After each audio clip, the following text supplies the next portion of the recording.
welcome back. Hope you enjoyed Rapunzel. Today we'll be reading The Little Red Riding Hood. In a small town next to a large forest, there lived a little girl. She was called Little Red Riding Hood because of the cape her grandmother had made for her.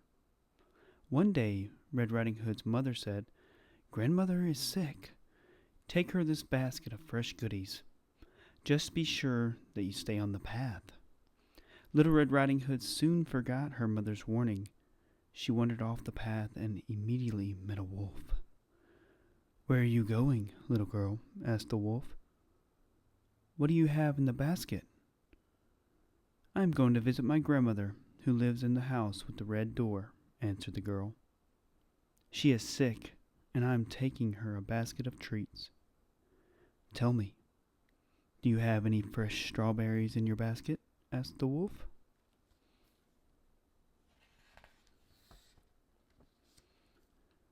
"No," admitted Red Riding Hood, "but my grandmother loves strawberries. I will run and pick some right now." "You can leave your basket with me," suggested the hungry wolf. "I'd be happy to watch it for you while you are gone." No, thank you," said Red Riding Hood. "I'll need it so I can carry the strawberries." The wolf watched Little Red Riding Hood hurry away. While Red Riding Hood was off collecting berries, the wolf came up with a plan and quickly scurried about the forest.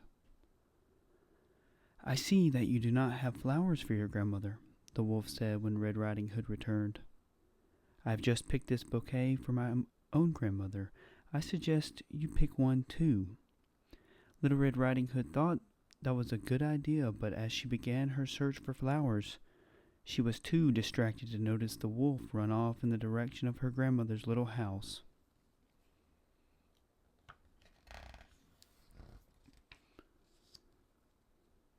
Little Red Riding Hood gathered her bouquet of flowers and skipped off to deliver her gifts.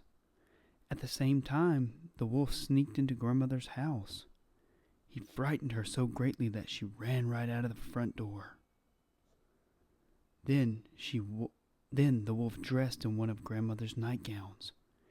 He put on a sleeping bonnet and slipped into grandmother's comfortable bed to wait for Little Red Riding Hood. The wolf did not have to wait long. In a moment he heard the front door open. "Hello, grandmother," called Little Red Riding Hood. "I brought you a basket of goodies for mother and me." "Thank you, my dear," said the wolf with a disguised voice. "This is most kind. I am feeling better now. Your basket of goodies certainly smells delicious. Please come closer and give me some news from the village." Little Red Riding Hood stepped closer to the bed, but something seemed different. Her grandmother looked very strange. The girl was surprised to see that her grandmother's eyes looked much larger than she remembered.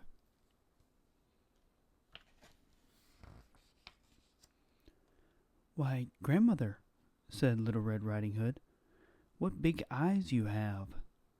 The wolf blinked, trying to hide them from her. "All the better to see you with, my dear," he said. As the wolf shifted in the bed to hide his eyes, the bonnet slipped from his head. "Why, grandmother," said Little Red Riding Hood, "what big ears you have." "All the better to hear you with, my dear," said the wolf as he fixed the bonnet, letting the cover slip from his face. "Why, grandmother," said Little Red Riding Hood, "what big teeth you have." "All the better to eat you with," cried the wolf. With that, Little Red Riding Hood let out a scream and ran from the room. The wolf gave chase with hunger in his eyes. "Stop!" cried a loud voice.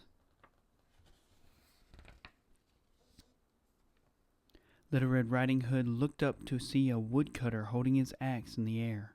He reached for the wolf and grabbed him by the tail. Then the woodcutter carried the wolf into the forest. Grandmother came running up to Little Red Riding Hood. She had been hiding in the garden shed. "Grandmother, I am so glad you are safe," cried Little Red Riding Hood. "I was worried that the wolf had eaten you." Grandmother gave Little Red Riding Hood a great hug as the woodcutter came out of the woods. "I do not think that wolf will trouble you again," he said, adjusting his cap. Thank you, said Grandmother. Won't you please join us for a snack? The woodcutter, Little Red Riding Hood, and Grandmother sat and enjoyed the basket of delicious goodies. Now, when Red Riding Hood visits her grandmother, she is careful to stay on the path. Well, thank you for reading with me today. I'll see you in the next video.